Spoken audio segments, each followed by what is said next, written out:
நாம என்னதான் விதவிதமான குசின் சாப்பிட்டாலும், நம்ம ஊர் சாப்பாடு தாங்க. அத அடிச்சுக்கவே முடியாது. மழை பெய்யறது கூட பரவாயில்ல. நம்ம இன்னைக்கு இந்தியன் ரெஸ்டாரண்ட்ல சாப்பிட்டே ஆகணும் அப்படின்னு சொல்லிட்டு, பாஸ்மதி இந்தியன் ரெஸ்டாரண்ட்டுக்கு தான் இன்னைக்கு வந்திருக்கோம். அதுவும் எப்படி ஸ்டேட் விட்டு ஸ்டேட் சாப்பிட வந்திருக்கோம். நம்ம விர்ஜீனியா இப்போ வந்திருக்கிறது வந்து மேரிலேண்ட். ஸ்டார்ட்டர் பார்த்தோம்னா சமோசா ஆர்டர் பண்ணியிருந்தோம். அதுக்கு 3 chutney குடுத்துருந்தாங்க.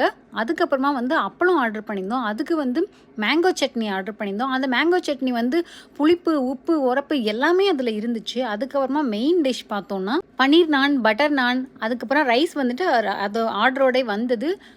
Mutton Rohan Josh and வந்து சிக்கன் ஜல்ஃப்ரசி அப்படின்னு ஆர்டர் பண்ணியிருந்தோம். சிக்கன் ஜல்ஃப்ராசியில் பார்த்தோன்னா கொஞ்சம் இஞ்சி ஃப்ளேவர் அப்படியே தூக்கலாக சூப்பராக இருந்துச்சு. அண்ட் வந்து அந்த நானை எடுத்து சிக்கன்லேயும் அண்ட் வந்து மட்டன் ரோகன் ஜோஸ்லையும் அப்படியே வந்து மிக்ஸ் பண்ணி எடுத்து சாப்பிடும்போது அவ்வளோ சூப்பராக இருந்துச்சு. ரொம்ப நாளைக்கு அப்புறமா திருப்தியான ஒரு இந்தியன் சாப்பாடு சாப்பிட்ட மாதிரி இருந்தது. மீதியை பேக் பண்ணி எடுத்துகிட்டு வீட்டுக்கு வரலான்னு பேக் பண்ணி வச்சாச்சு. டிசர்ட்டுக்கு குல்ஃபியோட வந்து முடிச்சிட்டோம்.